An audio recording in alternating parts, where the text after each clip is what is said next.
good advice, kid.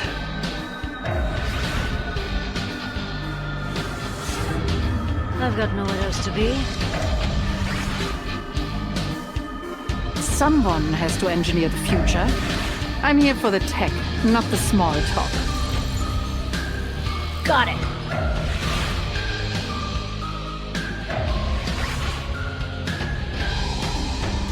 Raider 19er, Raider inbound at the speed of heat.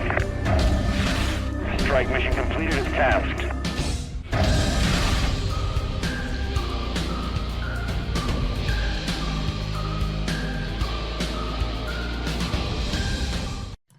Hey guys, welcome to episode 47 of Podcast 141. This episode is brought to you in collaboration with the CodFathers Podcast, hosted by Damon Victor Allen and Bruce Thomas. Bruce couldn't join us today. Sadly, he tried his best to be able to take part of this episode, but due to prior arrangements, he couldn't join us. But we got Damon Victor Allen at least, so that counts, right? So this episode is very special because this is the second episode of us covering Black Ops 7. And for this episode, we invited a lot of very fine actors. And we got Damon Victor Allen as Frank Woods, of course. We got Anjali Bhimani as the voice of Priya Zaveri. And we also got the face model of the same character, Vinita Khilnani. We also have Kristina Klebe, who is the voice of Grimm, Hale as the face model of a returning character from Black Ops 2, Karma, and one of my favorite guys, Gogo Lomo David, who I see and hear all the time as a guild soldier in the end game game mode in Black Ops 7.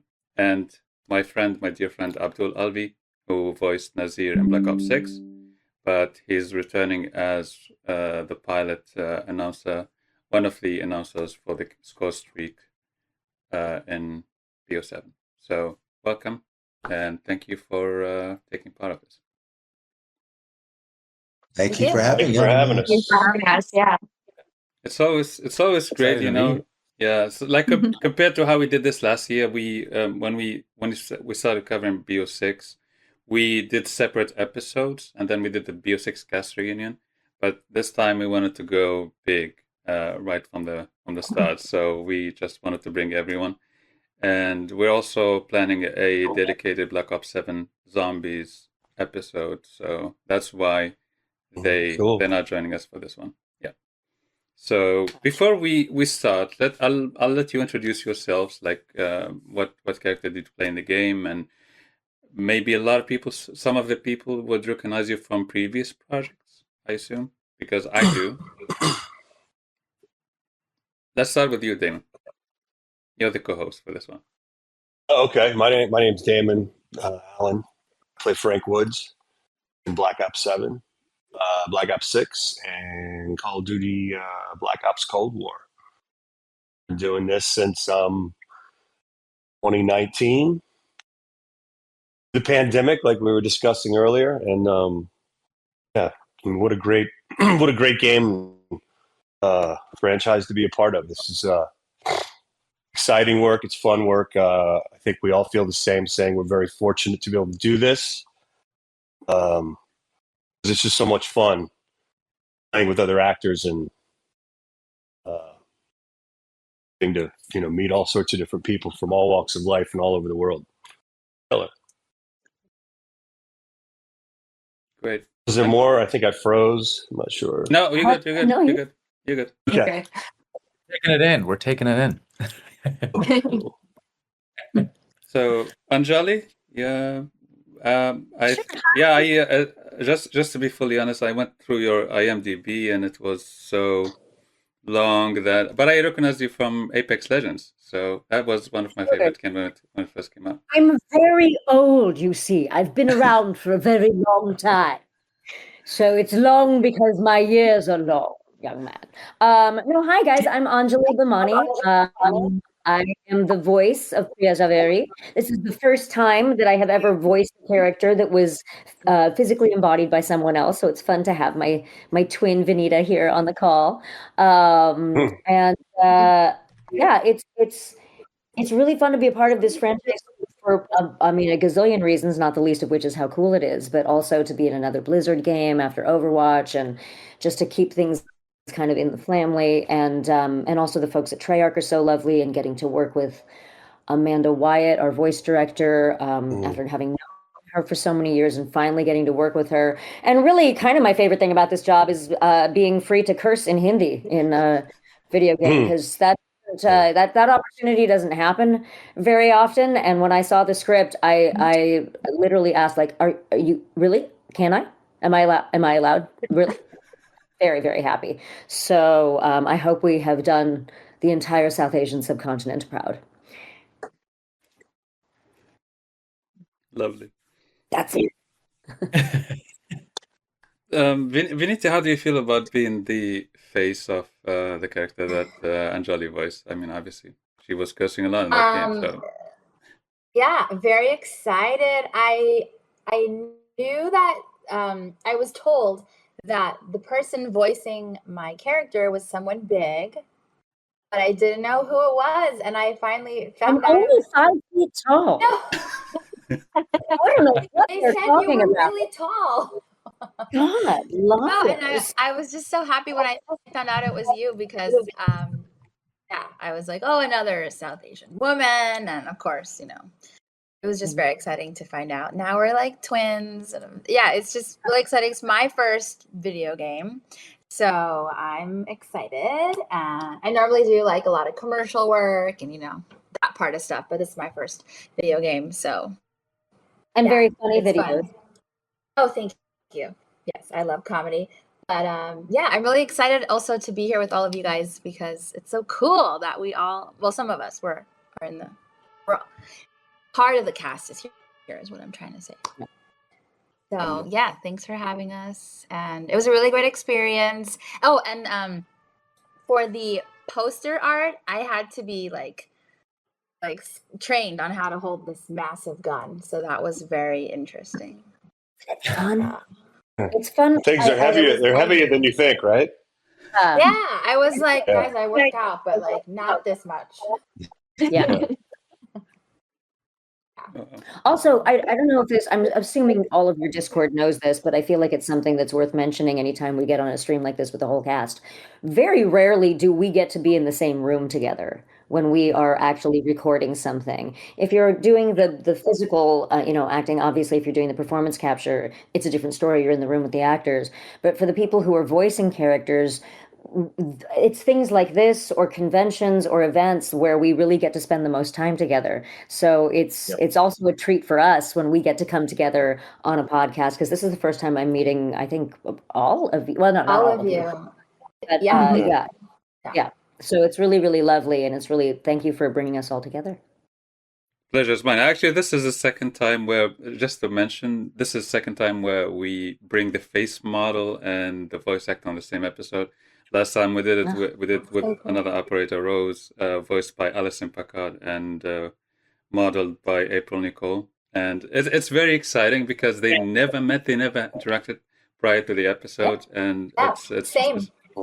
So Well, when we've been talking on text, Yeah. but So when I was talking to Vinita, I thought that there's a slight chance that we might have Anjali with us. I thought I cannot promise you anything. We're still working on it. But and by the way, I would like to thank Grace, Anjali's publicist, for being so gracious and so helpful, and for See, Grace, making this I possible. told you he was complimenting you before the stream. Also, just for you to know, and you wouldn't know this because we've never met before, it's pronounced Anjali. Anjali, okay. I'm trying. You know what? You know what I do. I to be fully honest, I go to Google. I put the name if it's a foreign name in that language, and I just hear the pronunciation. Yeah. But, okay, but God bless Google. It's very hard, but it does not always succeed with our names. And obviously, everybody pronounces their own names in different ways. But for me, it's Anjali. right. Okay, so at least I got Vinita's name right, which is good. Sure did. Yeah, Vanita. yeah, Vinita. Okay, Kristina, welcome. Speaking to the of getting names right, you're like the only one that got my last name right ever. Kristina Because Klebe. of course it is Klebe. It's German, but nobody. I always say Klebe because when I say Klebe, no American, doesn't matter. They cannot say it. It just doesn't matter. They were like Klebe, like it just does not compute. So thank you for getting my name correct. You know why I managed to do that? I didn't use Google for that because one. you speak German. I speak because German. you That's right. Yeah, that's right. So, yeah, nobody wants to hear a German curse, but I did get to curse a lot as well. And so, that was, it's one of those things I grew up never doing. And, suddenly I was told to go all out. So that was fun. No, but I play Grimm. Yes, she's the German drone guru. Also so grateful to have been cast in 2019 or 2020. I don't remember exactly when it was the Cold War as the announcer, the East German announcer, and my father actually was born in East Germany, so that's kind of and he escaped to West Germany when he was like 6 or so. So I feel so honored, and thanks to Dan Laufer and Amanda Wyatt and Ivy Eisenberg for believing in me and all of us, and for creating such an awesome team. Because I think that's the cool thing about Call of Duty is it is so international, and really that's what I love about being American and also an international citizen, is that we are a country made of people from everywhere, and that's what I hope we continue to be. Heck yeah. But that's so that's a little bit of my background and story, and I am first generation, so it's pretty authentic in terms of casting, so it's cool. We actually talked about this yesterday with Dan Selim and Dennis Kleinman, actually, because I mentioned Abdul's example as well. I think what Call of Duty is trying to do in the past years is to bring a huge emphasis on representation. So in Anjali's case and Vinita's case and Abdul and Kristina, a lot of people feel represented because they can bring their culture to the character, which is something that we've seen a lot from Call of Duty in the past years. When they bring these operators, they want to introduce that person's culture to a new audience. Yeah, so I love that. Love that so And much. also, really, this came up recently too with when they but when they showed the trailer for Rahul Kohli's new game, Saros, which looks beautiful. And it's so exciting to me, not just when we are seeing a variety of different cultures represented, or different backgrounds or different demographics, but also when it's just normal, when we're not talking about it in the game, when there's not a specific, like, oh, this is the Indian one, oh, this is the other one. Mm-hmm. The fact is, we don't do that in real life, right? We see people, we engage with people, we don't engage with, like, oh, you're the Indian one. So I love the fact that we have the opportunity to do that in games, more than I think we do in television and film, because gaming is such a global community, right? Everybody around the world is playing this game, and whether they're hearing our voice or some localized actor, it's normal. It's very normal. And I love that about big games like this, who actually focus on the authenticity of the people who are in it. true. And I think you also get a lot of creative freedom when it comes to that, because I've heard from other actors that whenever they were doing voice lines, and especially the foreign language ones, they got, with the director, and they were like, can we change this to sound more authentic? And they were allowed to do that. Yeah. Dan Laufer, Amanda Wyatt, and Caitlin Gall just like they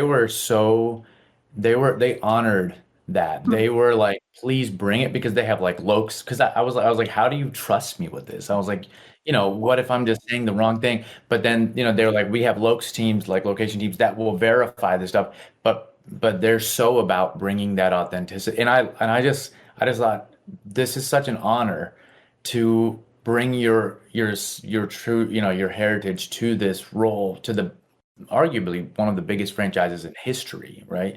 And then let them trust you with it. They're like, we trust you. It's like, and then I'll tell it, I say this to everybody, it was the first time I've done other acting. It was the first time I felt like a true actor, because I was like, they trust me with this. And I remember it wasn't the first session, it wasn't the second, it was the third session.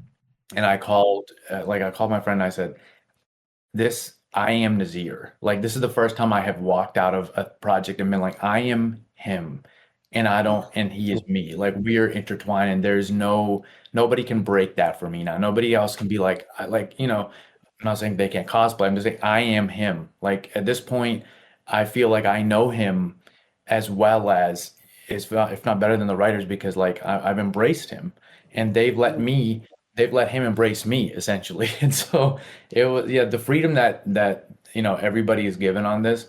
I tell everybody, and everybody's like, really? Call of Duty let you do that? Like, they're like, they weren't so strict. And I was like, it was the first time I learned about pre and post lines, especially because, and a lot of times Amanda Wyatt would be like, can we keep the pre? Like, can we keep the post? They love the pre lines. And I love it. Backing on Anjali about swearing and stuff, I was like, can I, swear and go into this line? Like, they were like, they're coming over the edge. Like, they're coming over the edge. And I was like, fucking shit, fuck, they're coming over the edge. And then they were like, Abdul, can we keep the pre? And I was like, keep the pre? It was like, that was, but yeah, that's the freedom. Like, that was fun. But yeah, I love that they honor that. They really do. And at the same time as they're giving us the freedom, they are also giving us the safety net of those localized groups who are going, we aren't, like, we're not responsible for representing 1.5 billion people and getting it right. We have other people who are there to confirm that it's, that we're saying it right and that we're doing it right and that it feels right, so that it's not distracting when people are playing or taking it out of it. Love that too. Yeah.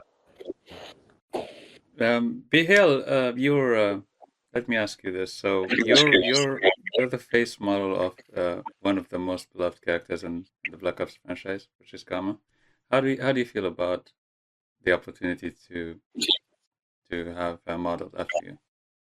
Oh my God, this is the coolest thing that I've ever done. And like, it was, you guys have all said, there's so many parts that go into it. It's part of the reason none of us have ever been in the same room as one another.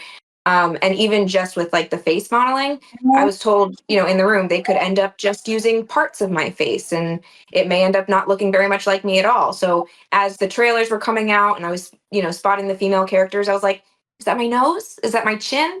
And then I saw the Karma character and I was like, she looks like me. That's insane. Like, I grew up, I wasn't playing it all the time growing up, but most of my friends were guys, and every day after school I'd go to their house, they would be playing it, and sometimes I'd get on the headset and curse people out for them while they were playing. So to be able to, like, it's so nostalgic to me, even though I never got to be a gamer in that way. So to see myself as a part of this and get to share that with like my friends who grew up playing it probably the coolest thing I've ever done, for sure. And you look a lot like her, to be honest, because I've seen them model some of the other characters, and they didn't maybe do a good job with ensuring that they look alike, but you look like a real version of. This one's great. I'm gonna be her for Halloween. I can dress up as Karma for Halloween. Nice. That makes it easy. That's a great idea. Yeah, that's what I'm going to do for Halloween too. I'm going to be Grimm. That's a good it's idea. Like amazing. I'm going to cover my face and nobody knows who I am. I'm going to go over to Vinita's house and stand behind her, put my arms through her arm. Yeah. And then you can be the body and I will be the voice. And we'll have a Call of Duty zombie Halloween party. Let's do it. Yeah, Vinita needs to work on the tattoos though, because I was expecting before I got to know who Vinita was. I was expecting she did have the actual tattoos that were featured in the game. Yeah, there are So, I think, couple lines on my face, right? And maybe a nose ring. I'm gonna stop using retinol. Don't worry, it'll come through. Yeah. Yeah. Yeah. So, Gogo, let me ask you this. You're one of faceless, characters in the game. You're voicing the guild soldiers, which a lot of people will encounter, whether they were playing the campaign or the end game section, game mode. So, how do you feel about, voicing those soldiers, and what kind of freedom did you have in doing that? Yeah, coming from because I came mainly from a TV film world. I got to do, this has been a big video game year for me because I did NBA 2K26 and that was a motion capture situation. And then now in Monster Hunter Wilds, and then now here doing Call of Duty. Getting to be in that studio, being the guild soldier, they're very specific about this. Is that they gave me a voice print of one of the guys that does it all the time. I can't remember his name, but he is like the gold standard. So they played his voice print and like, oh, this is like wheelhouse of what we needed, because when you're doing that particular character, it's not as if we are like, yes, we're shouting, but we're not like shouting to the point where it's like we're like screaming. There's in the pocket you gotta hit. Grenade, not grenade. You have to, you gotta have like you gotta hit it in that pocket. So it was so cool to like kind of fine tune it, because this world is so, they've built this world up so well that they know exactly what they want. And I had spoken to Ivy Eisenberg after I had booked the role, and after I had my first session, and the director was super happy with it, because I'm a new person to the world, and she was so happy that like she took a chance on me, and I'm so happy that she did too. And it is such an honor. And many voice actors, I'm sure you guys have all had those auditions where you do have to say grenade in every audition, and so to actually get to do it and to get paid to do it, I'm like, yes. I said grenade. Yes, I did. That's my line. All the other lines, and having that moment as a former gamer. Now I get to be in the games, and I don't play mini games because I don't have as much time. But it is so cool, and it like you get like street cred and bragging rights. Like my nieces and nephews think I'm so cool. I'm like, it's like Uncle Gogo. He's the coolest. He in that video guy. So I am soaking it all up, and it's so cool that we get to do things that as children we were just playing and doing these things, but now we get to make a career out of it, and I'm so grateful and so thankful for that. Oh, yeah. Were you all? Let me ask you: were you all familiar with the franchise? I mean, whether you started working on Black Ops 7 or a previous entry, but were you familiar with the franchise when you got the role? I didn't even know I was doing Call of Duty until I got to the studio. They were Me too. They were so secretive. And I walk into the studio, I just keep seeing these posters, Black Ops 6, Modern Warfare. I said, wait a minute, so what game are we doing? We're doing.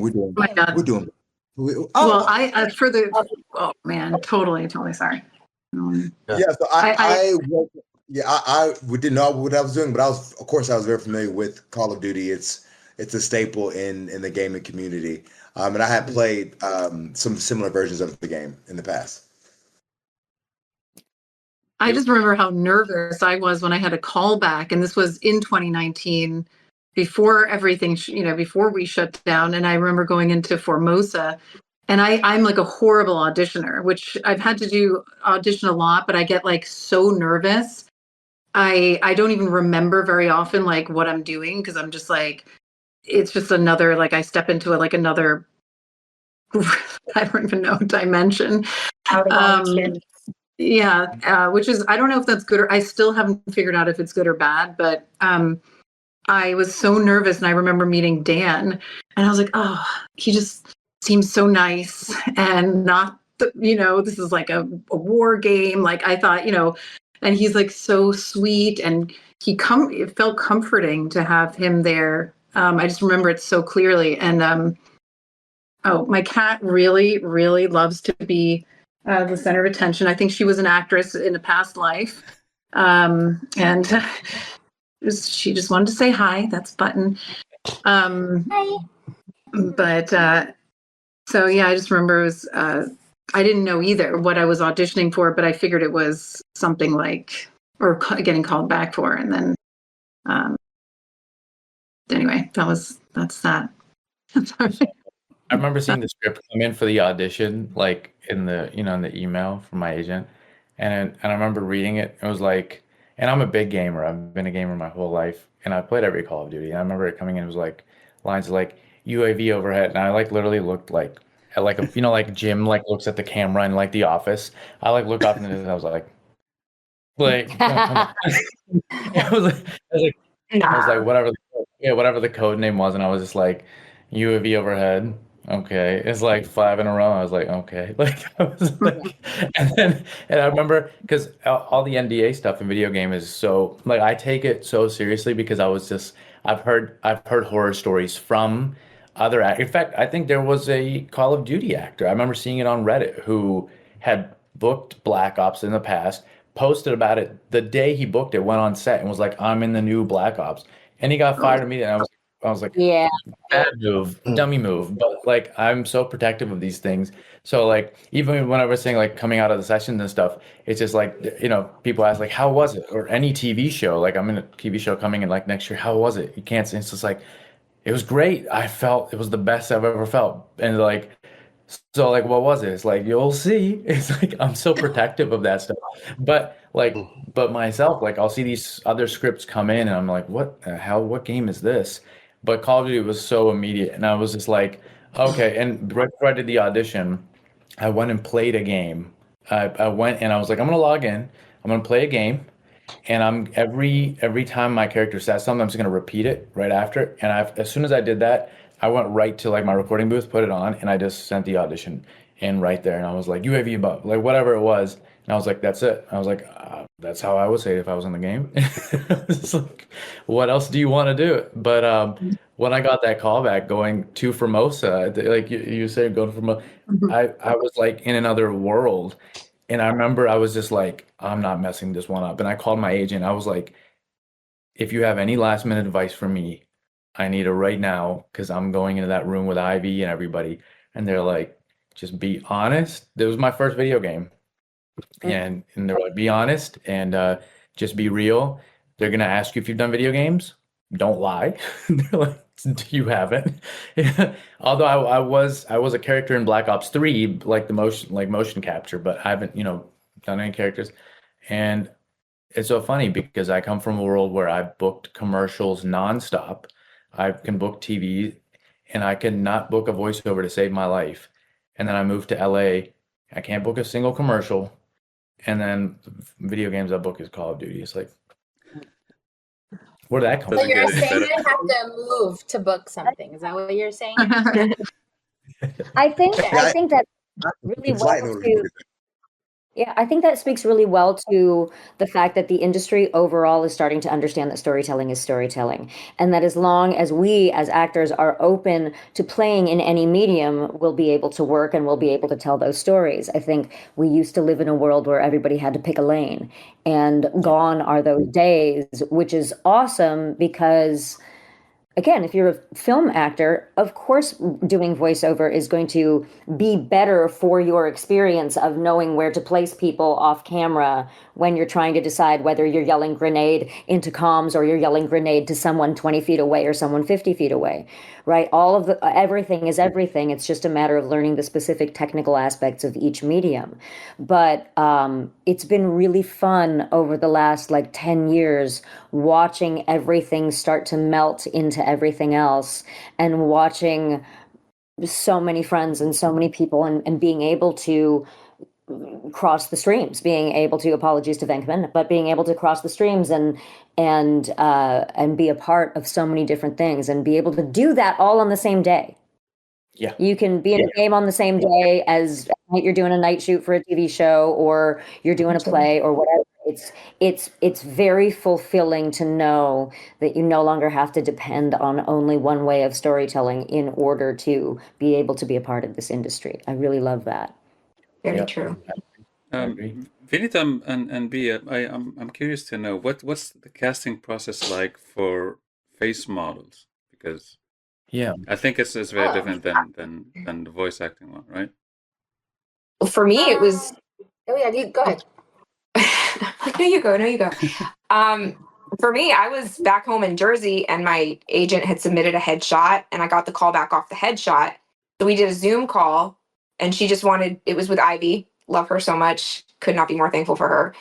And she just had me doing frozen faces and expressions. She would, send a version of a face that she wanted me to emulate, and it was really just seeing if I could hold it for 5 seconds at a time without too much twitching. And it wasn't until I got into the studio and met with them that I understood the gravity of this booking and like how big of a deal it was. And of course I had to try and be professional, like I do stuff like this all the time, but inside I was like screaming. It's like Call of Duty, oh my god, and I can't tell anybody.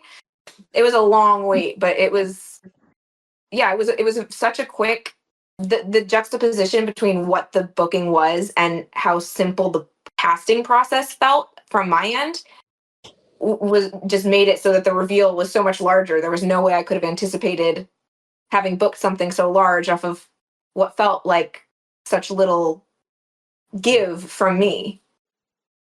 Yeah, literally everything you said, same. So did the video callback with Ivy. I can't remember what was before that. I just remember the callback. So yeah, and then going in and like doing the whole thing with the faces, I was like, oh, this is so cool. I didn't also know what it was until I came into the building and I saw Call of Duty, and right. I was talking to some guy in there, and I was like, so what game is this? And I was like, oh, okay. And inside I was like, oh my gosh, this is big. But I didn't know anything else. Like this was just like, okay, I'm going to be one of the, I didn't know the difference between like an operator or a whatever. I don't know. I was just like, I'm going to be in it. I didn't know anymore. And then a couple other times I had to get like, the fitting for I'm wearing a hood in my character. I had to do that. And then, yeah. So that was like the face part. It was exactly what you said. Didn't know it would be so big. Right. So cool. Yeah. And how's the scanning process? Because I've seen some of you post pictures with thousands of cameras and stuff. Oh yeah. Yeah. You sit in like a cage or like a round spherical cage with like 5 million cameras or something, and then you hold the faces in there, and then they snap them. I also they cover you in a bunch of body. Oh yeah, you have. Oh, you did body too? I did a quick for your character body scan and a head scan as well. That's cool. How did they apply? So when they do their face scan, they apply green dots all over your face. And how did they do that for your hair? Sorry, not my hair, but like I had to pull my hair back, but I had to spin around in like 360. Did you do that? Okay, so they just grabbed feet. I didn't. I just did. I had a wig cap on. I had a wig cap on and green dots all over my face. Yeah. I don't specifically remember having to do a 360 at any point. I do believe it's literally just from like here to here. That's me. It's not my body. It's not my voice. Yeah, I did a 360 there, and then another day I had to go and get like I had to wear like workout clothes, like more form-fitting clothes, and then there was like a cool scanning process. That's cool. Yeah, and then they showed me like a 3D model of it on the computer, and I was like, oh wow, how'd you get that? That was me, and it was kind of cool. Yeah, it was crazy to look at the screens as they were doing it, because they would be like, okay, we've got that, but you see 10 or 12 images of yourself that seem really warped, but they can look at those and be like, oh yeah, we got what we needed, and that's going to form a face when we put them together. It was a very foreign process. Yeah. That's that's from 2014 14 when I was in Black Ops 3. That's so They cool. did the same thing, yeah. But and the guy's like, he's like, yep, here's how the model. I was like, can I get a picture of that? He's like, yeah, but don't get Treyarch in. I was like, okay, cool. yeah. I was Fair enough. That's cool that you got that. That's good that you got that. I feel like I've done so much mocap and PCAP, and I've never once gotten a photo. I would love to get one of Next those. time. Man. Next Yeah. one. Well, I supposedly, I don't know. Like I Oh, don't. that's cool. Oh, it looks a lot Yeah, like that's it. really- Yeah. Yeah. But I love when they do the models, like, and you see your like features, but you don't like everything else is so. It like could be anybody, right? And you just Right. it's like this weird experience. And then it was really cool to do the poster art day because I was actually meeting other people in the game, and I was like, oh, so who's all coming today, you know? And I met Michael Rooker. Guys, So nice. I was Yeah, supposed Michael- to be a part of that, and then I like went in for the fitting for my suit and everything, and then they were like, "Oh, actually, we changed it." So Oh no. I was like, "No, I was gonna beat Merle." Yeah, I got to. Yeah, Michael Rooker was really nice, and he was teach. Then someone else, Hale, was teaching me how to hold this like massive gun, and I was like, it's so heavy. But now you can put that on your resume. Yeah. It's training. Special skill. Yeah, got it. Special skills, gun training. And training, yeah, and walking with the gun. And I think for face models in general, I think it's one of the most fascinating aspects is you get to see what skins your operator is going to get throughout the post-release content, right? So each season they're going to introduce new skins, and yeah.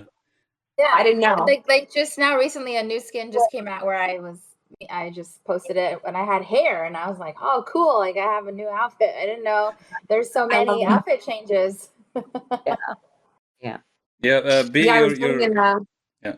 operator is one of the I think Vault Edition operators, so you gotta wait a little bit, maybe season 2 until you get a different skin. I was just talking to someone. I did a similar interview like last week, and I was learning so much about the aspects of the game that I didn't know. I don't think they did skins back on Black Ops 2, which is like the last thing I played.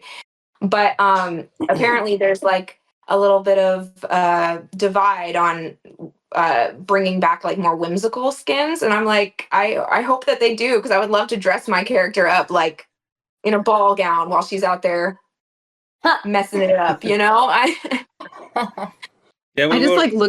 just looked up skins and Grimm online, and it's the first thing that came up was the wolf pack, and I'm like, wait a second, is that for every character, or like was this just not those specific? Does everyone get the wolf pack? It's just for mine. Yeah. Oh my god, Dan must know me too well. He knows me too well.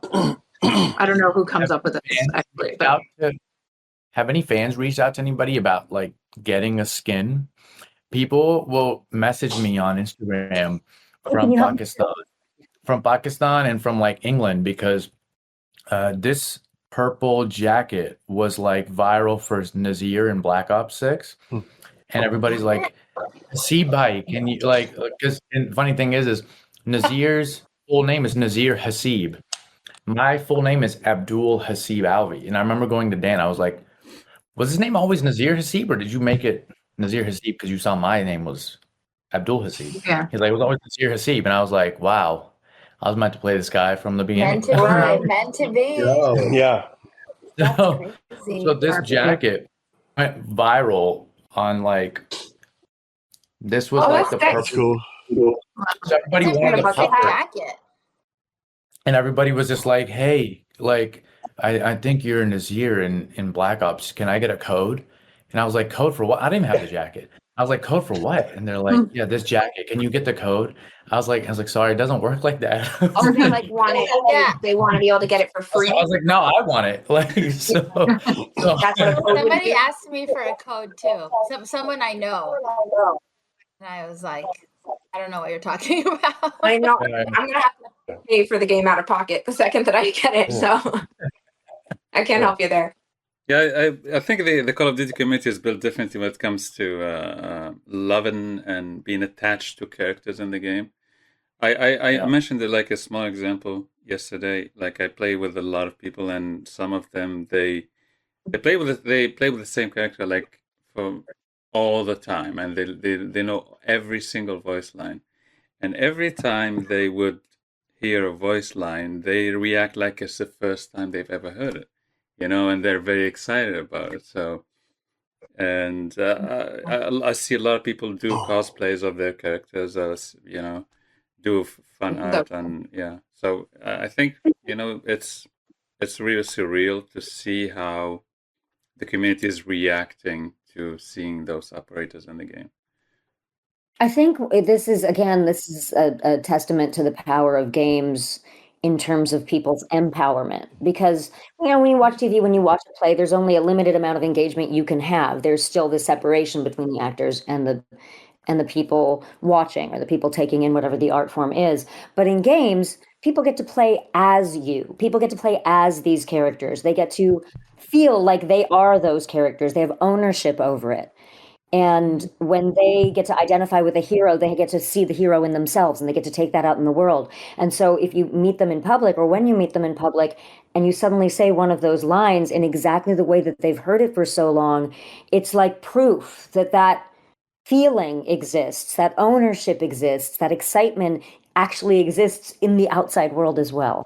And it's always such a joy for that reason, knowing that people are getting a chance, and including some people who may be challenged in ways that keep them from being able to feel that way out in the world, whether it's social anxiety, whether it's neurodiversity, whatever it is.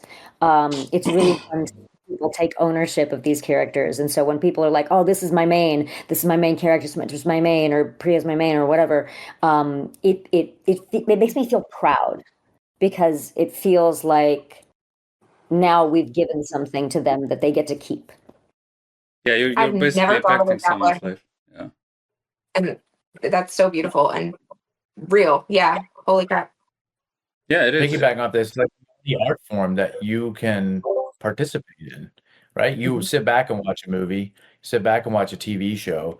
You can't control where, this character goes next in this doorway.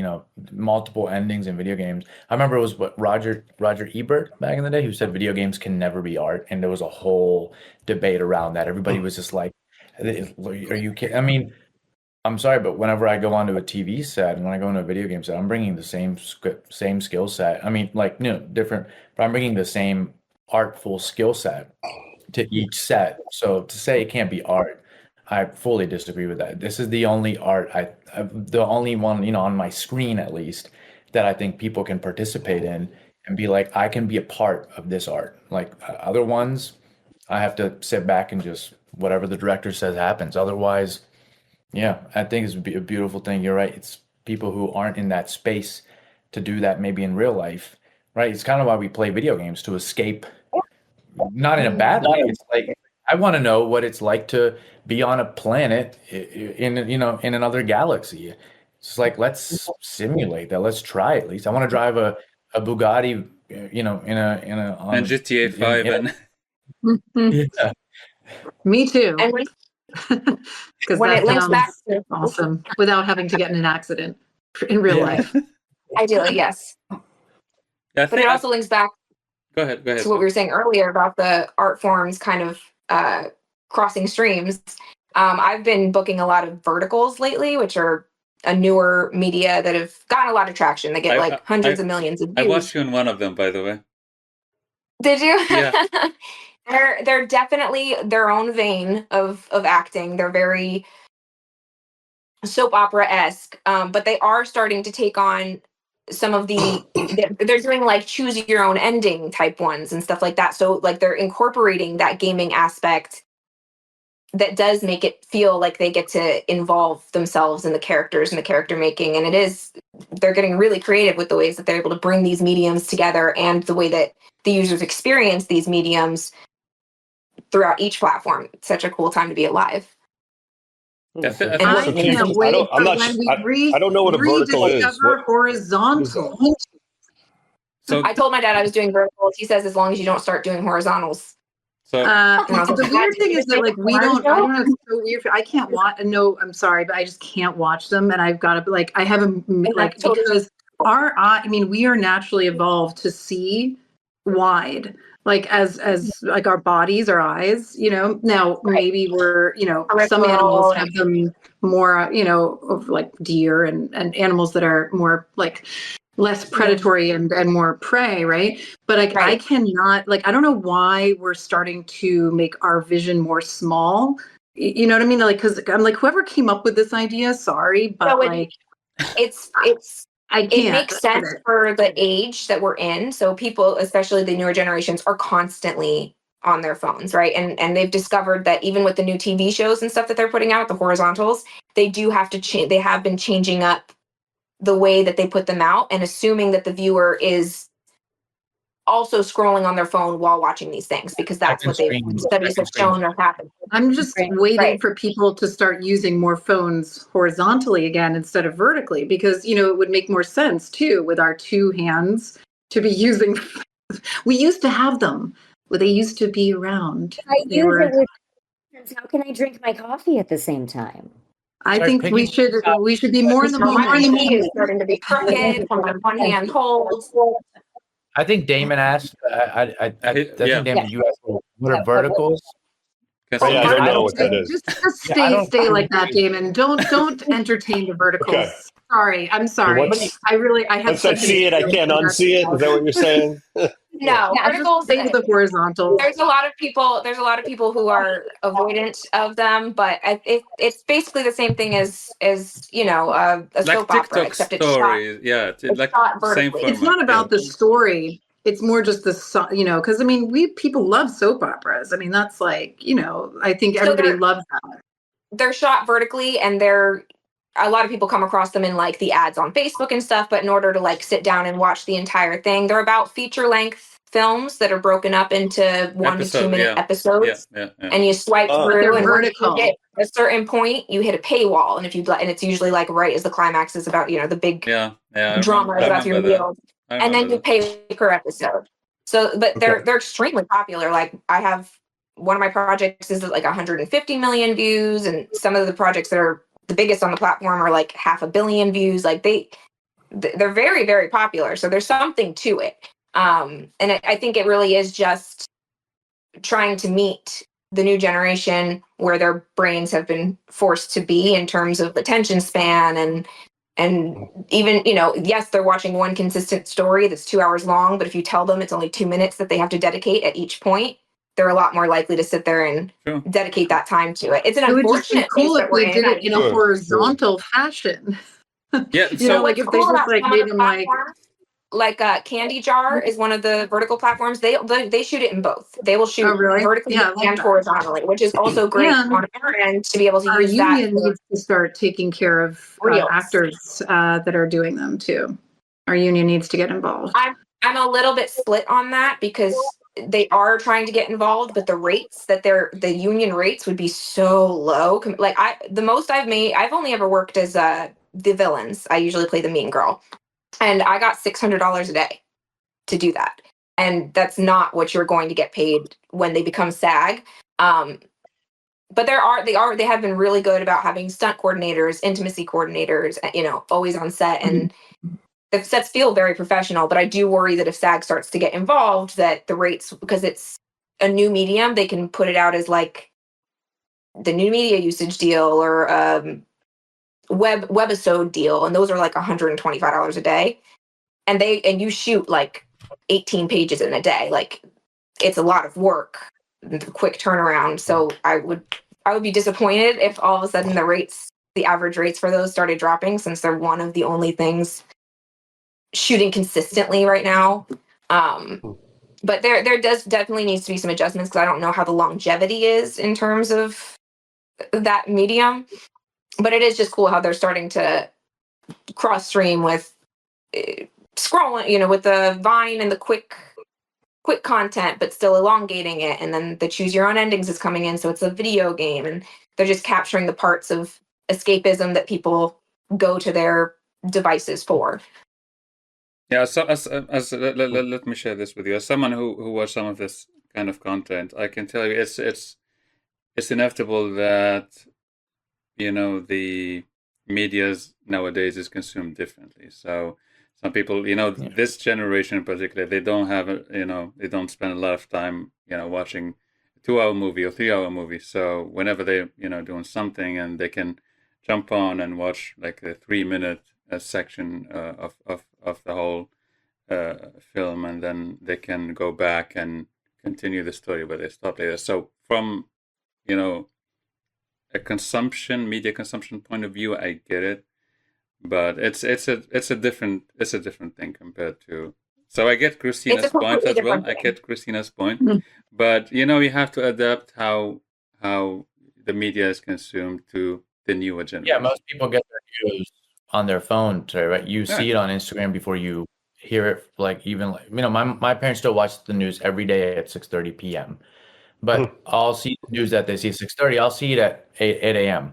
Right, and it's delivered as it happens. So it's like, it's hard to sit back and watch a TV at 6:30 p.m. and lock in for an hour when I got it in bite-sized information throughout the day while I'm driving, or like you said, instead of like I have the coffee in this hand and I'm like, okay, this happened, this happened.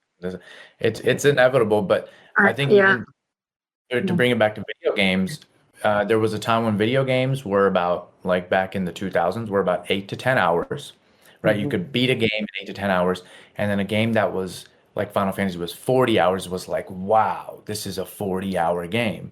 And people had the attention span for that. And then Skyrims and those came out, and people still had the attention span and put hundreds of hours in.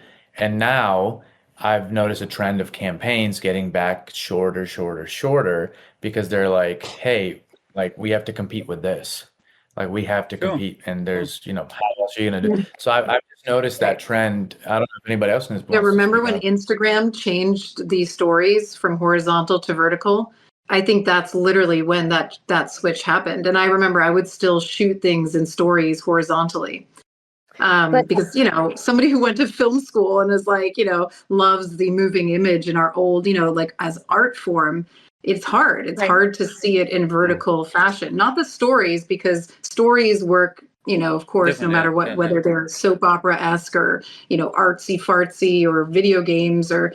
But I remember when they changed the Instagram setting so that your story suddenly was vertical. And that was like, for a while I fought it. And then maybe there's a way to reframe this. There's a way to reframe this that also, again, goes back to video games, which is that this is another way to make things accessible to people who may not take it in the way you do, who may not have the passion for that you do. This is a way, video games are a way to make stories accessible to people who don't want to sit down and watch a movie. Theater is a way to make it accessible for people who want to be in the same place as a bunch of other people. And we live in a world now where those things can cross over, where IP is being delivered and stories are being delivered in so many different ways that everybody can get involved in a way that suits them, in a way that appeals to them. It's not the death of one form, it's the existence of another and another and another.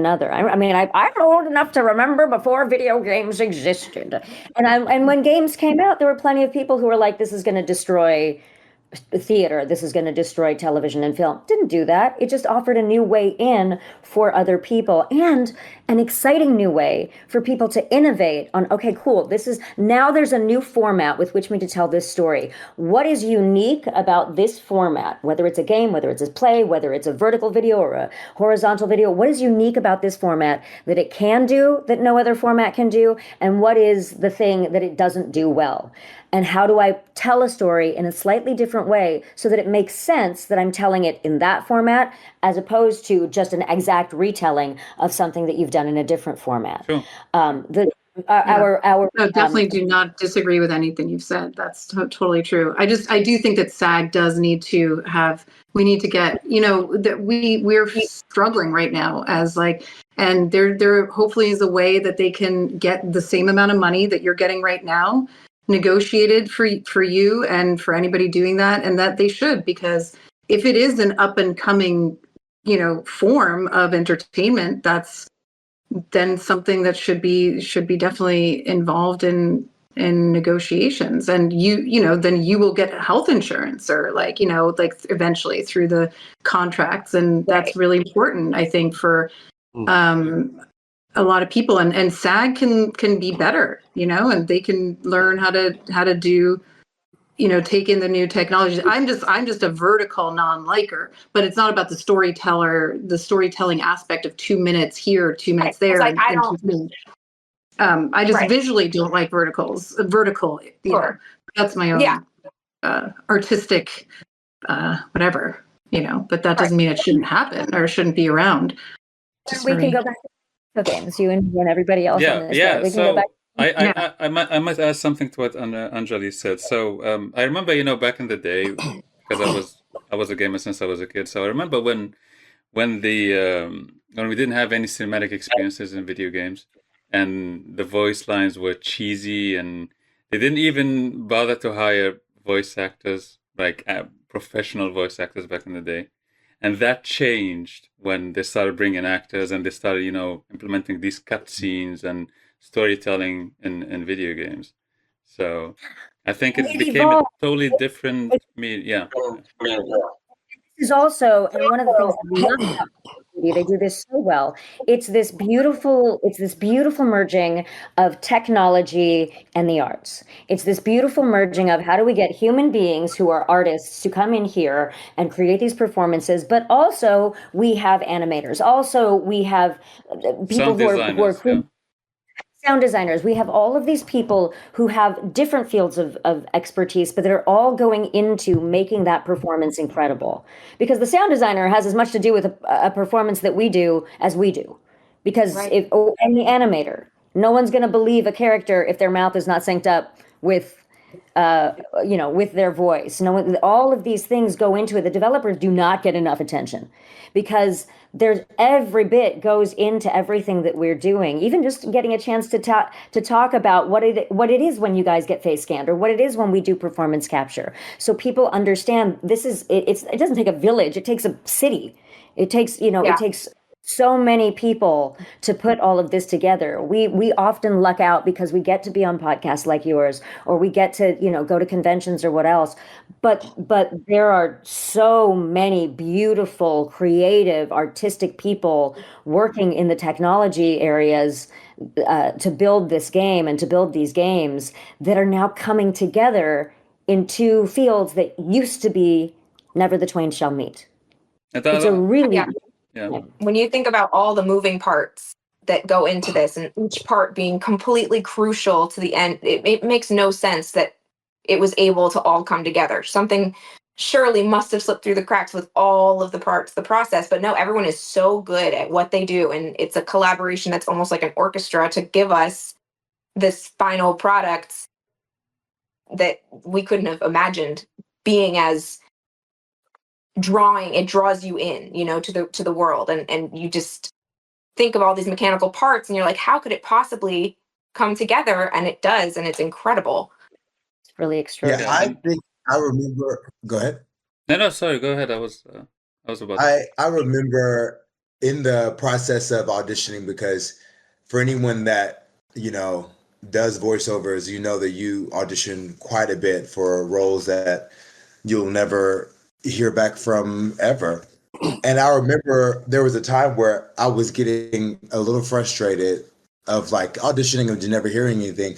And then I had to stop and realize, my relationship with auditioning when it came to voiceovers, and understanding how much gratitude needed to go into place, because in order for me to get an audition, the amount of work that has already taken place before it hits my email to even audition is so vast.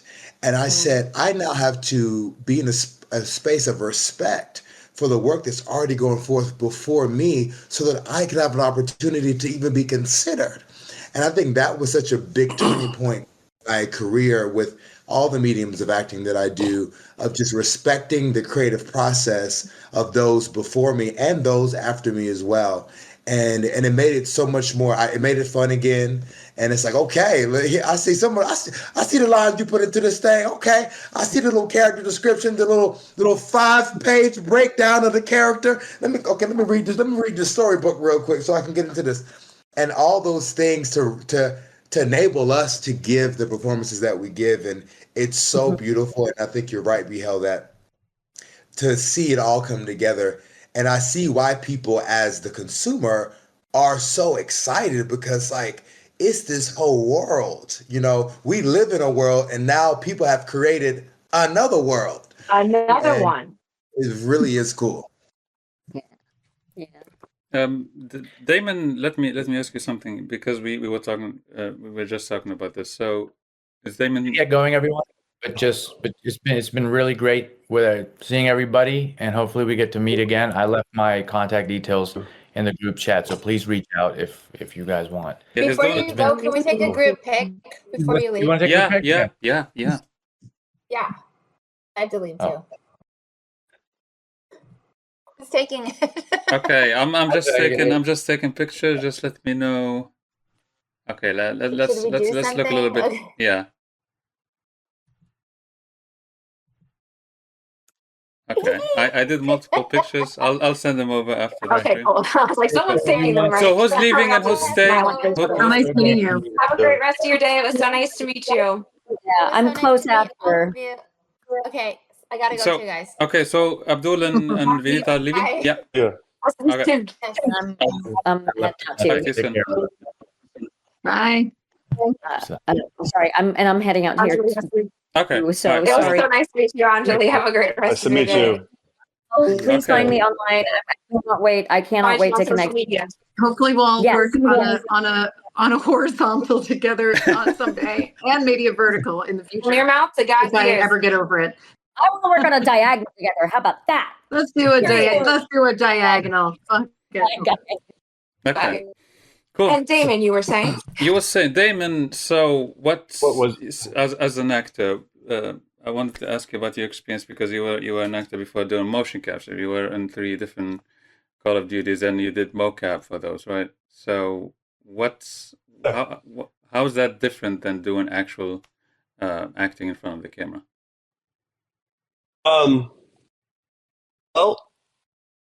When you're on a performance capture stage, is that what you're talking about? How Doing does it compare to doing actual I'm sure I've answered this 1,000 times before, but you've always compared it when you're on the PCAP stage. It's like doing black box theater, where studying theater in New York, I did a bunch of plays where floor's black, the curtains are black, and you have these boxes that are chairs and tables and objects that it's not a lamp, it's not a couch, it's a black box, but you have to create that for the audience. And on the PCAP stage, it's a lot of the same, because doors are C-stands with tennis balls on them that you open the truck door, the helicopter sliding door to get in and out of, and you have to create that in your mind so it comes across to the audience, make them believe that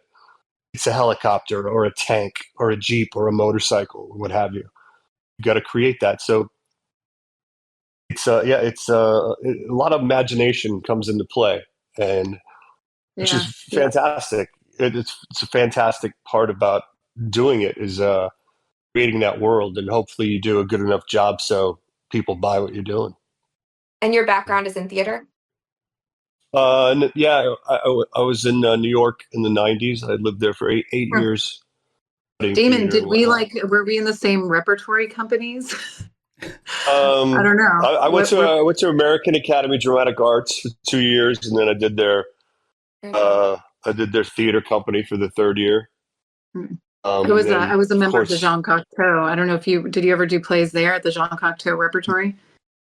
No, but I know I've certainly heard of it. But I did not do any plays there. Just tons of off Broadway, off Broadway, and off. I probably saw you in things. Broadway. That's so I grew up in New York, and I went to see like every single black box off Broadway. I was did a show at the Soho Rep when I was like 14 or 15. Oh, cool! Yeah, I know the Soho Rep. Awesome. Yeah, so I feel like we must have crossed paths somehow. I mean, that was literally Minetta Lane Theater, all those great little theaters downtown, uptown. I mean, the New York theater scene is such a small world. I'm sure you guys were 5 degrees from each other at any given point. Probably. That's so cool. We've got to figure that out because we could have run into each other at the Samuel French bookshop, because that's where we bought all our plays, because there was nowhere else to get them. That's it was tiny. You could run in there. It held about, it was packed if there were 15 people in Samuel French. It was really small. But thousands and thousands of plays, Beckett, and all the other. But you could go in there. All my plays.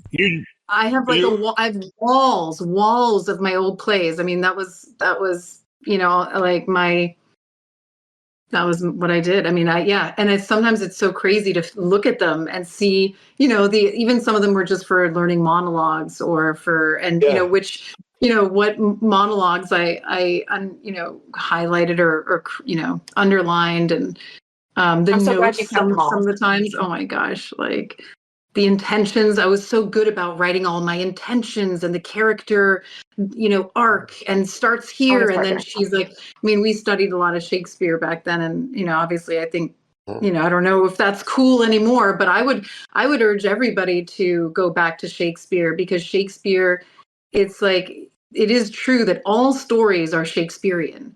All stories go back to the nuggets that like somehow this human was able to put into so many plays. It's the chicken or the egg, right? I personally am not a Shakespeare fan, but I understand that people root it back. Oh, he's written about, but that's because he was writing about the human experience, and there's only so many versions of the human experience, and he was one of the first well-regarded writers. But he read other people who wrote about very similar things that, or he heard the storytellings of the peasants that he wrote for and emulated that to some degree. So it's all just about like anything we see, any art form, in a comforting way. Nothing is original, right? Because it's all inspired by the human experience and reality, which is always brought me comfort in the sense of everything is derivative, but in the best way, in a way that somebody will always be able to connect with.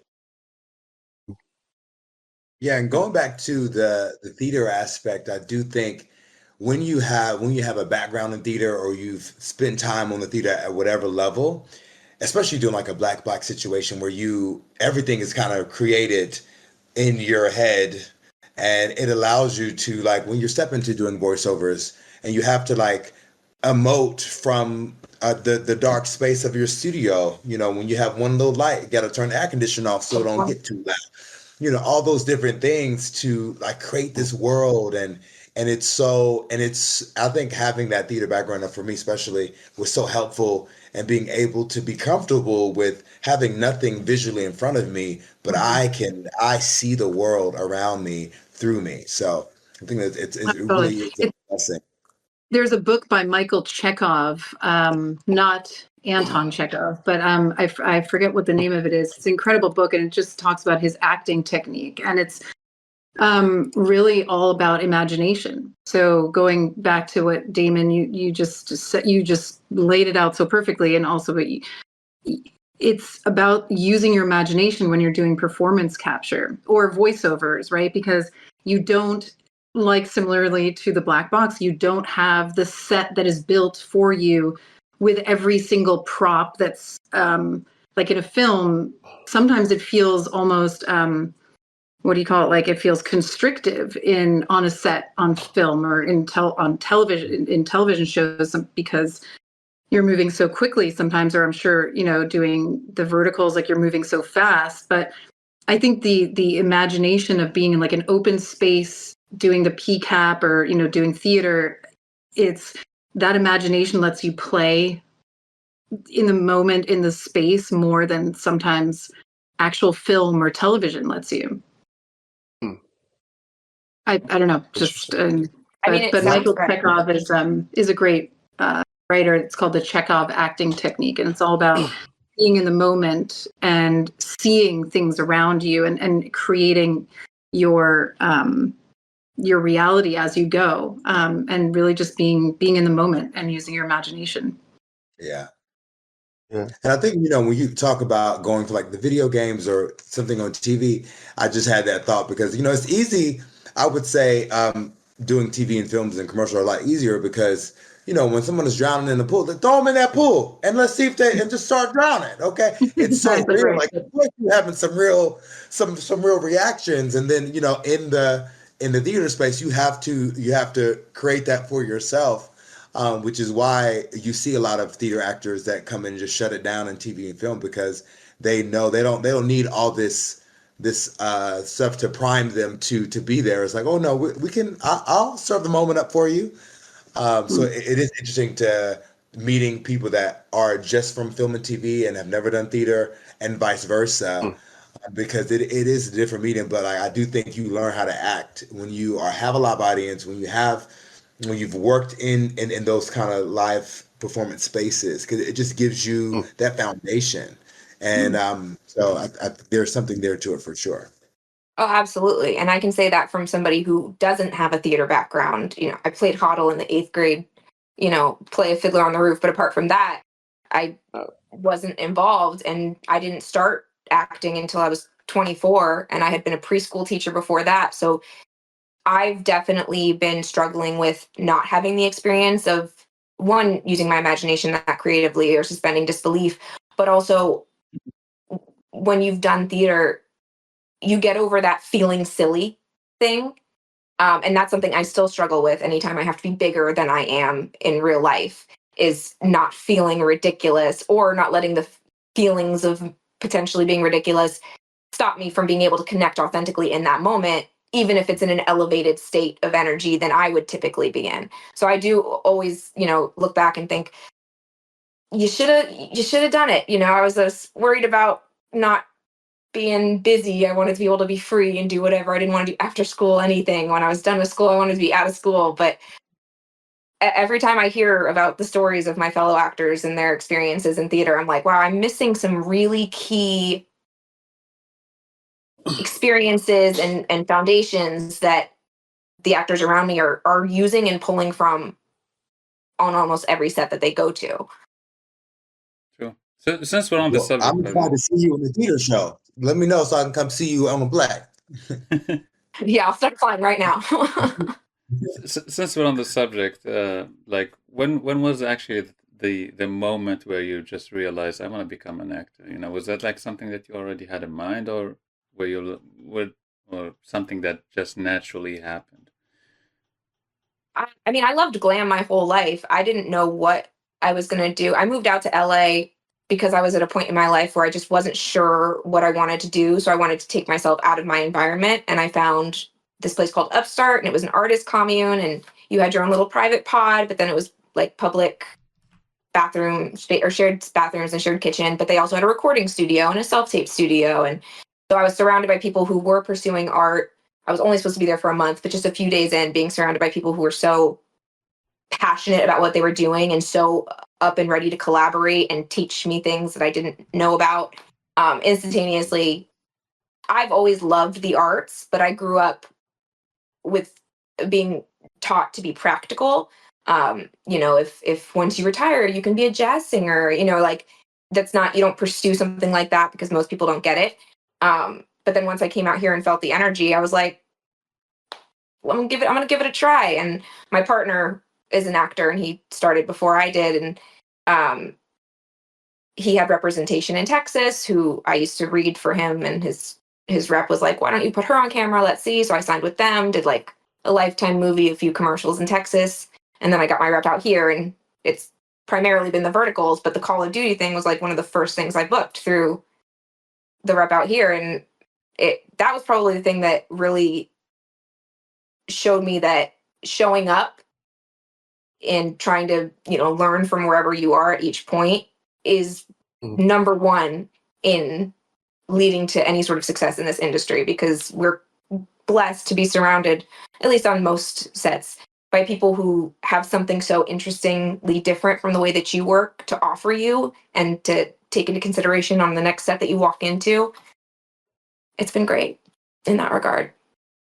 And very cool. adding to what you said, one of the I talk about this all the time, but one of the things that I think are fascinating when it comes to dealing with actors, they're actors and like respectively voice actors are so generous by nature. Whenever you want to reach out to them and you're gonna be like, hey, I need help with this, or can you assist me with this project? And I heard a lot of stories about just actors getting unexpected help from fellow actors. So in this industry, I think you can rely on your peers to find your way and find the path that you meant to follow all along. Yeah, I feel like most people that I've come across in this industry all recognize how lucky we are that this is what we get to do for work. So, sure. Having that gratitude, you can't really feel anything but friendship and kinship with people when they, want their help, because you're just living such a blessed life that you can't possibly complain or feel slighted because somebody, is reaching out for a hand. You feel like, I'm so lucky. Let me take whatever time I have or whatever I can offer to this person because I live such a blessed life. It's so crazy and just fantastical almost that we get to do this for a living, that we get to sure. live our dreams like that. Yeah. Yeah, and it's something you can't, if you're lucky, most people to get to where you to do this for a living, or even occasionally, it's like you had people along the way who give you a hand up and give you tips here and, hey, look this way, do that little technical stuff you don't know. So I think we've all had people helping us come up like that. And yeah, I mean, we'd be doing them a disservice if we weren't doing the same to the younger generations, Absolutely. So funny. I just wrote a thank you recently to somebody who I sat next to on a Delta flight many, many years ago, who was an animation producer. And I've always wanted to do voiceovers. And I really worked towards it a long time before I ever got my first, chance, really. So, but one of the things I would always do is if I met anybody who was doing any kind of voiceover or, in animation or video games, I'd always tell them, I really want to audition. Like, can I just audition? I only ever ask for an audition. I would never ask for a role because that's ridiculous. Everybody has a very specific thing they're looking for. And this one guy, he actually said, well, I actually have a role for you. It's this German mother duck in this children's animation that we're doing right now. And it's just like a small role, but she's this mother duck. And so I went in and it was my first really professional voiceover opportunity. And I wrote him recently and I was like, I just want to say thank you. It takes every little job to build up to the bigger jobs. They're like the one-liners in a TV show that the co-stars, like I still do co-stars. I remember agents telling me so long ago, you can't do a co-star. And I was like, well, first of all, the industry's changed. And now co-stars are like what guest stars used to be anyway. But like, why would I not want to just work? If I love what I do, we love what we do. Right. I think, why wouldn't I want to just do that one day on a show? Stay home and fluff my ego or be on set? Yeah. I mean, and I think that maybe things have changed a little bit in the industry where it's not frowned upon as much, but I always said yes. I always said I want to do the small part and the big part. Like I want to do it all. I want to work. I love what I do. So, I just do think it's important though to recognize who the people are that gave us those opportunities. And sometimes we do forget because we're so caught up in our daily lives, doing, trying to get the next job that we forget about the people that helped us in the beginning or even just yesterday. Right. And speaking of people, I have to shout out my mom, who's actually in the hospital right now. I'm about to go see her after this. She was a playwright when I was younger, and she put me in her plays, and I had no idea what I was doing. I don't think I even had words in the first couple of plays. I was kind of an extra on this play, and she had me on stage, and we toured in the Southeast, and then it wasn't until I was 14 and I was in high school, and I had sang most of my life, and so I was in the choir, and they needed guys for the school musical, and there was a girl in my choir.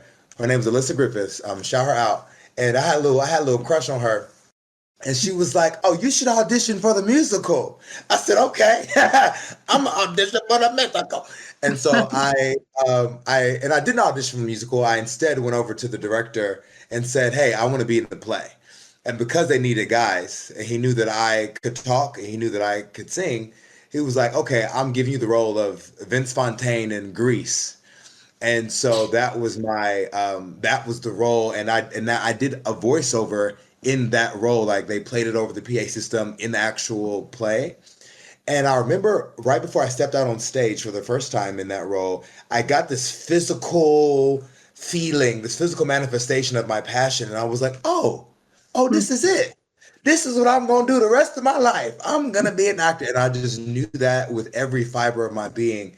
And I, went out there and, did the show and had a great time, and have been on that journey ever since. And to be here with you all, it's one of those things you were just saying, that is that it is the smaller roles, or the seemingly smaller roles, that lead up and prepare you for the bigger ones, for those bigger opportunities. Mm-hmm. And now seeing every building block that has got me to a Call of Duty, that's got me to all the different things I've gotten to do, is one of those things where it's like, yeah, there is no overnight success. You just have to stay up overnight and keep working. That's the overnight success. And so it's been such a blessing. So I'm super grateful. But I am going to bid you adieu, because I'm going to head over to see about my mom. But thank you so much. This was anytime you need me to come on for whatever, I'm going to just come on, hang out. This was so we love it. Great to meet you. Maybe we can solve all the world's problems right here. You never know. I'm sure we could. Yeah. We could. Thank you. Thank you. Nice to meet you. Ultimately, with love and gratitude, and with a little bit of attitude, maybe. I hope this post attitude. Yeah, I hope this is gonna be the beginning of something. Maybe working together, doing collaborations. Or this is what we're trying to do here. So you've got a very creative brain. I'm sure you'll come up with. We just give you a little push in here, and then you decide for yourself if you wanna continue with that. So it was great to see you, Gogo, here, by the way. And I'm sure he's gonna reach out and tell you, hey, let's sit down on my own show and have a conversation. Right? That's something. I'm giving you ideas, man. I'm giving you ideas. You're back in business. You are back in business. Yes. Have a good one, you all. Yeah, thank you, Okay. man. I'm gonna pop off too. Talk to you soon. It was great to meet you all. I'll see you guys on Instagram. Yeah. Awesome. Are we signing off? No, not yet. I just want to have No, but I gotta be like nobody's question. business. Because me and Kristina have talked about like in DMs about one of her upcoming projects. So I just want you to give us an idea about it, because you're directing and you're writing, if I'm not mistaken, writing the whole thing. So. Yeah, I wrote it. It was based on I broke my back 3 years ago horseback riding. I've been a lifelong horseback rider, but it just happened, and I decided, you know what, let me write a story about it, kind of about what the experience was, being incapacitated, and even though I was wearing a brace, I was not in a wheelchair, and it's literally like a miracle that I wasn't paralyzed. But I just decided to write a story about my experience, and I directed the film, and I also played the lead in it, not because that's what I wanted to do for my first feature. I went to film school like 10 years ago, but I also have been making films since college. And my partner, my real life partner, and I play partners in the movie, and we are just finalizing sound right now. And it is crazy how intense the post sound process has been. It's actually been the most complicated in terms of post, and I've learned so much. Yeah, so important. And yeah, so Nocturne is hopefully coming out next year. I'm submitting to all the film festivals. What? KNOCK? NOX, Nocturne. Nocturne. Like Chopin's Nocturnes. She's a pianist in the movie, classical pianist, and yeah, it's a very small production made for a very low budget, but that's awesome. Doesn't feel like it. Huge. So hopefully, to shoot and do something like that. That's incredible. Congrats. That's awesome, dude. Yeah. When did you say it dropped? I'm so excited. I want to see it. Although I'm sorry. We should have a Call of Duty screening of it or something. Once we've had our premiere, we should do like a Discord screening, or I don't know how that works. 100%. Yeah, we stream it live. Give it up to him. And we bring Damon. Yeah, and everybody can comment. I like this part. I don't like this part. We bring them to react in real time, like Call of Duty actors react to one of their own character movie. Yeah. Okay. Exactly. No, we should do that. I think it would be so fun like that. You're giving me ideas, Kristina. I love that. Yeah, but, more content. Yeah, more content. Yeah, I love. To be honest with you, I love doing stuff because, like, just to give you an idea, the most amazing and impactful, because we're focusing on impact when we try to do this. It's not just for the sake of exposure. Oh, Black Ops 7 came out, let's get the cast. It's not about that. And Damon can attest to that, because I got to meet Damon last year when Black Ops 6 came out, and I've never talked to the man prior to that, and a lot had happened. So he helped me a lot with episodes, and he started his own podcast, the CodFathers Podcast, alongside Bruce Thomas, who's also in Black Ops 6. And great name. So yeah, and all the amazing stuff we've done was in collaboration with them, of course, with Damon and Bruce, and all the other Black Ops actors. So we did a charity stream, fundraiser stream for Worldwide Cancer Research. We brought everyone, we just hang out, have fun, party, drinking, doing goofy stuff. Great idea, yeah. We did the Black Ops Cast Reunion as well with them, and we did the Warzone Showdown. We brought the actors. They brought their teammates. We played Call of Duty. Again, we were competing against each other. So this was an amazing experience, because as I mentioned, we're trying to aim for impact, how to change lives, how to give people something to remember. You know what I mean? Like at the end of the day, I got the chance to play with this guy, or to talk to this actor, or something that they will cherish for the rest of their lives. Like give them that opportunity. speaks volumes to you. You're responsible for all of this, Marwen. Thanks for you put a lot of time and effort in this. I'm just a small piece of the puzzle in all this, and I mean, I wouldn't have done. You're the director. Yeah, but I wouldn't have done this without you. Like if you go back, like crucial puzzle piece. Crucial puzzle piece. That's okay. I'll keep that in mind. So like going back, I think it's always important to remember where you came from. I say that all the time. So whenever I look back, I remember all those people who showed up, all those, all the fans, the community members who supported me, all the actors who, and this is also important, because this is not like one of those shows where, I invited Kristina and B today, so, I wish you a healthy life and we never hear from each other again. It doesn't work that way. So we always invite people back. We invited you this time. Next time, maybe we get someone else who you might recognize from Call of Duty or other projects, and we reach out to you and tell you, hey, we're sitting down with this guy or this actor, so would you like to join us? And every single time we try to do that, those actors were like, yeah, I'm down. Count me in. I'm coming back.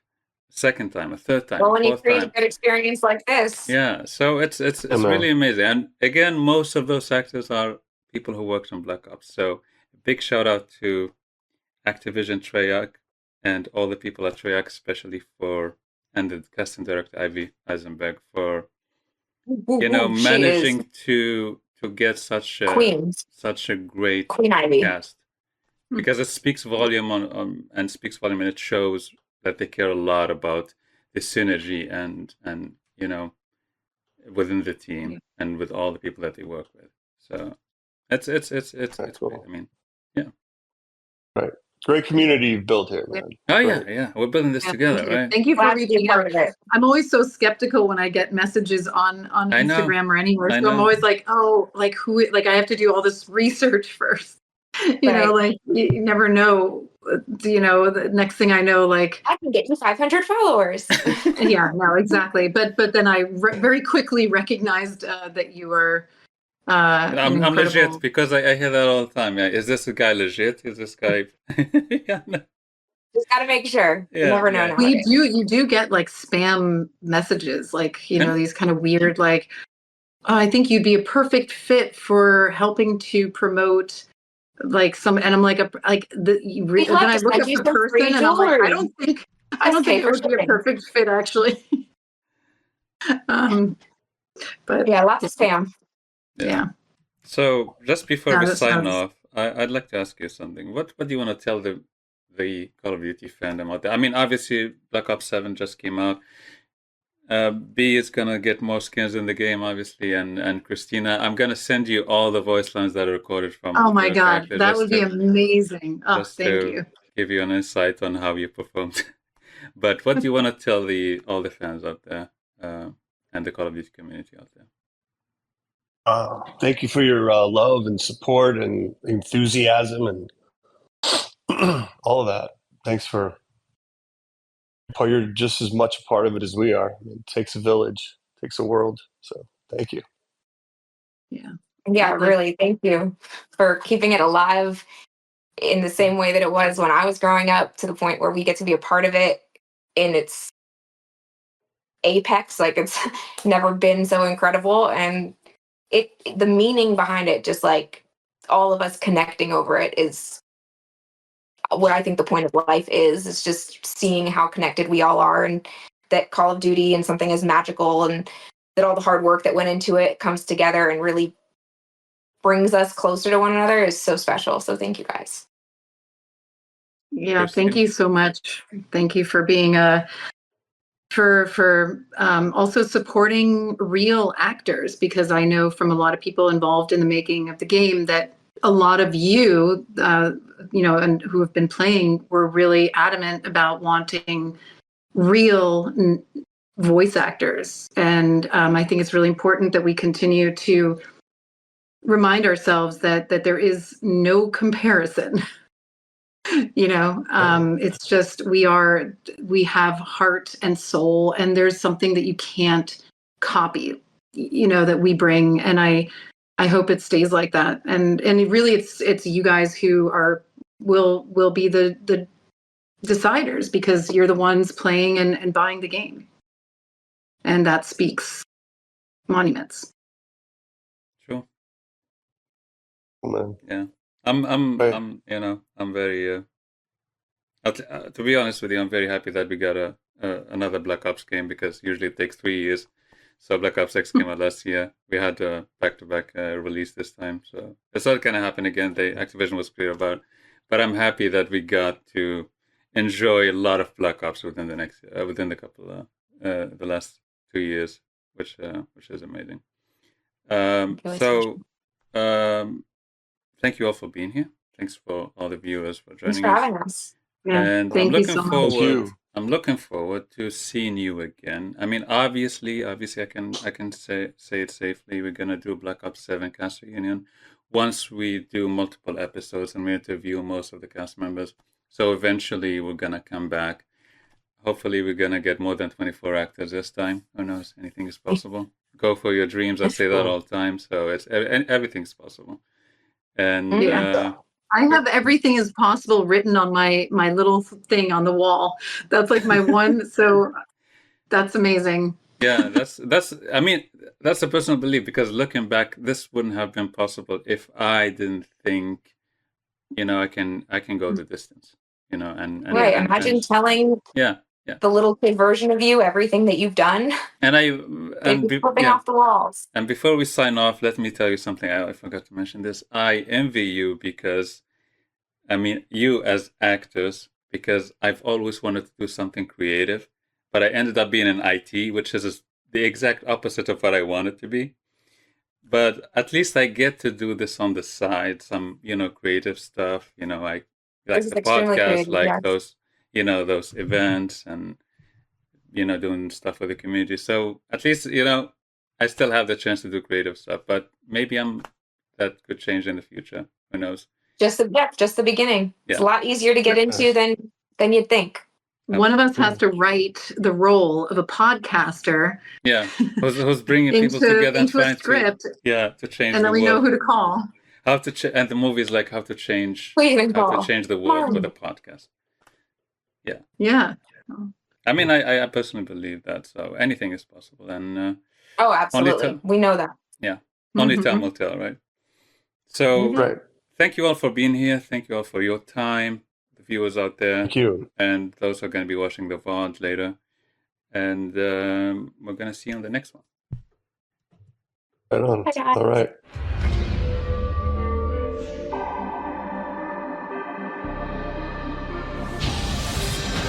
That's good advice, kid.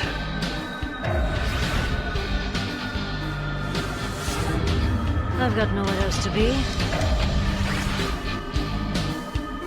Someone has to engineer the future. I'm here for the tech, not the small talk. Got it.